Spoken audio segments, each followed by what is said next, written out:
नमस्कार दर्शक बंधु बिछना तले रखी दिंतु यही 5टी जिनिस धीरे धीरे बदली जीव आपणकर भाग्य एवं धनर वृद्धि हेब।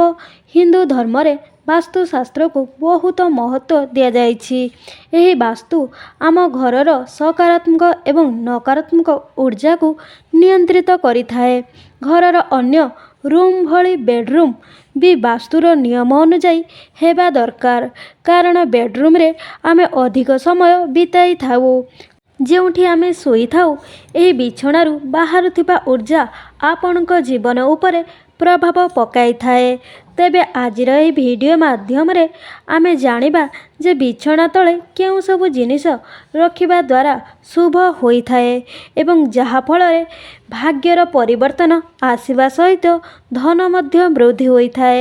ସେଥିପାଇଁ ଭିଡ଼ିଓଟିକୁ ଶେଷ ପର୍ଯ୍ୟନ୍ତ ନିଶ୍ଚୟ ଦେଖନ୍ତୁ।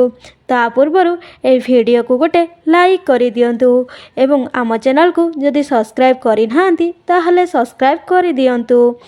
ସୋରିଷ ଓ ଲୁଣ ଗୋଟିଏ କାଗଜରେ କିଛି ସୋରିଷ ଏବଂ କିଛି ଲୁଣ ପକାଇ ପୁଡ଼ିଆ ବନେଇ ନିଅନ୍ତୁ। ଏବେ ସେହି କାଗଜର ପୁଡ଼ିଆକୁ ନେଇ ନିଜର ବିଛଣା ତଳେ ରଖି ଦିଅନ୍ତୁ।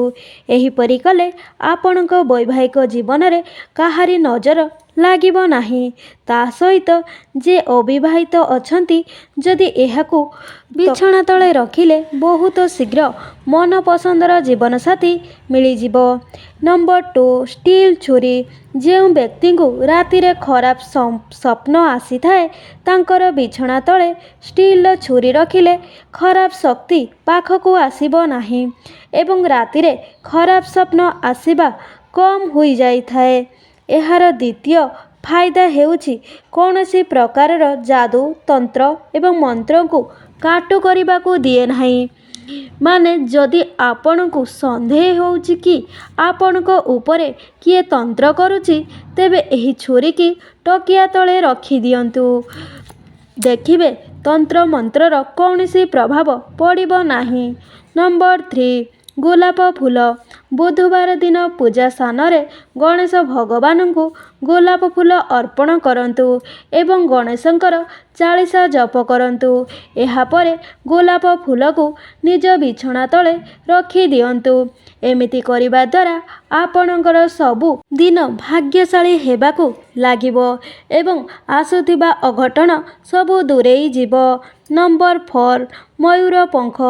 ଯଦି ଆପଣଙ୍କ ଘରେ କଳି ଝଗଡ଼ା ଲାଗି ରହୁଛି ତେବେ ପ୍ରତ୍ୟେକ ବ୍ୟକ୍ତି ବିଛଣା ତଳେ ଗୋଟିଏ ମୟୂର ପୁଚ୍ଛ ରଖିଦିଅନ୍ତୁ।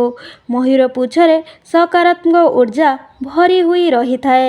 ଘରକୁ ନେଇ ଘରର ପରିବେଶକୁ ସକାରାତ୍ମକ ଊର୍ଜାରେ ଭରି ରଖିବ ଏବଂ କିଛି କଳି ଝଗଡ଼ା ହେବ ନାହିଁ। ନମ୍ବର 5 ଶୁଖିଲା ଲେମ୍ବୁ। ଘରର ପୂଜା ସ୍ଥାନରେ ଏକ ଲେମ୍ବୁ ରଖିଦିଅନ୍ତୁ ଏବଂ ସବୁଦିନ ତାହାକୁ ସିନ୍ଦୁର ଏବଂ ଚାଉଳ ଦ୍ୱାରା ପୂଜା ମଧ୍ୟ କରନ୍ତୁ, ଯାହାଦ୍ୱାରା ସେ ଶୁଖି ନଯାଉ। ଯେବେ ଲେମ୍ବୁ ଶୁଖିଯିବ ତେବେ ସେହି ଶୁଖିଲା ଲେମ୍ବୁକୁ ବେଡ୍ ତଳେ ରଖିଦିଅନ୍ତୁ।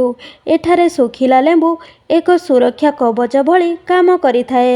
ଏହାକୁ ରଖିଲେ ଆପଣଙ୍କର ସ୍ୱାସ୍ଥ୍ୟ ଭଲ ରହିବ ଏବଂ ଆପଣଙ୍କ ସହିତ ଘଟୁଥିବା ସବୁ ଅଘଟଣ ଧୀରେ ଧୀରେ ଦୂରେଇ ଯିବ। ତେବେ ଦର୍ଶକ ବନ୍ଧୁ ଆଶା କରୁଛି ଭିଡ଼ିଓଟିକୁ ଆପଣଙ୍କୁ ଭଲ ଲାଗିଥିବ। ଯଦି ଭଲ ଲାଗିଥାଏ ତଳେ ଥିବା ଆମ କମେଣ୍ଟ ବକ୍ସରେ ଜୟ ମା ଲକ୍ଷ୍ମୀ ଅବଶ୍ୟ ଲେଖିଦିଅନ୍ତୁ। ଧନ୍ୟବାଦ।